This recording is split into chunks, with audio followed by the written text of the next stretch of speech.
ಅದು ಹತ್ ಕಡೆಯಿಂದ ಕ್ಯಾಂಟರ್ ಬರ್ತಾ ಇತ್ತು. ಅವ್ನ್ ಬ್ರೇಕ್ ಹಾಕಿದ್ದಾನೆ. ಅಲ್ಲಿ ಇದು ವೀಲು ಕಳ್ಸ್ಕೊಂಬಂದು ಇಲ್ಲಿ ಬಿದ್ದಿದೆ. ವೀಲ್ ಕಳ್ಸ್ಕೊಂಡ್ ಬಂದ್ ಬೀಳ್ತಾನೆ, ಯಾವ್ದೋ ಕಾರ್ ಬಂದು ವೀಲ್ ಹೊಡೆದ್ಬಿಟ್ಟು ಇದು ಅಪೋಸಿಟ್ ತಿರುಗಿತ್ತು. ಮತ್ತೆ ಇದು ಜಯಂಟ್ರ್ ಬಂದು ಇದು ನಮ್ ಬಸ್ ಹೊಡಿಬೇಕಾಯ್ತು. ಇದು ಜಯಂಟ್ರು ಬಸ್ ಹಂಗೆ ಕಂಟ್ರೋಲ್ ಮಾಡ್ಕೊಂಡು ಮುಂದೆ ಹಾಕಿ ಮತ್ತೆ ಬಂದ್ ನೋಡೋಷ್ಟಿಗೆ ಕಾರು ಆಕ್ಸಿಡೆಂಟ್, ಮತ್ತೆ ಅಲ್ಲೊಂದ್ ಬೈಕ್ ಇತ್ತು, ಬೈಕು ಆಕ್ಸಿಡೆಂಟ್ ಆಗಿತ್ತು. ಬೈಕ್ ಸ್ಪಾಟ್ ಆಗ್ಬಿಟ್ಟಿದ್ದ. ನೀವು ನೋಡಿದಾಗ ಯಾವ ರೀತಿ ಇತ್ತು ಘಟನೆ? ಸರ್ ನಾವ್ ನೋಡಿದಾಗ ಭಯಂಕರ ಇತ್ತು.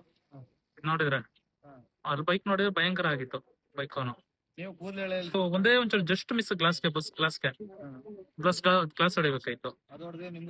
ಅದೊಡ್ದೇ ನಮಗೂ ಸಮಸ್ಯೆ ಆಗುತ್ತೆ. ಕಣ್ಣು ಇಲ್ಲ ಏನಾದ್ರು ಒಂದು ಹೋಗಿರುತ್ತೆ. ಹೌದು, ಪೊಲೀಸ್ ಅವ್ರಿಗೆ ನಾವೇ ಗೂಗಲ್ ಅಲ್ಲಿ ಕಾಲ್ ಮಾಡಿ ತಿಳಿಸ್ತೇವೆ ಸರ್. ಸುಲಿಬೆಲೆ ಪೊಲೀಸ್ ಸ್ಟೇಷನ್ಗೆ. ಎಷ್ಟು ಜನ ಇದ್ರು ನೀವು ಡೆತ್ ಆದಾಗ? ಸರ್ ಡೆತ್ ಆದಾಗ ನಾವು ಇಲ್ಲಿ ಒಂದ್ 4-5 ಜನ ಇದ್ರಿ ಅಷ್ಟೇ ಸರ್. ಅವ್ರ್ಯಾರು ಒಂದ್ 2-3 ಲೇಡೀಸು ಎಲ್ಲ ಇದ್ರು ಆ ಟೈಮಲ್ಲಿ.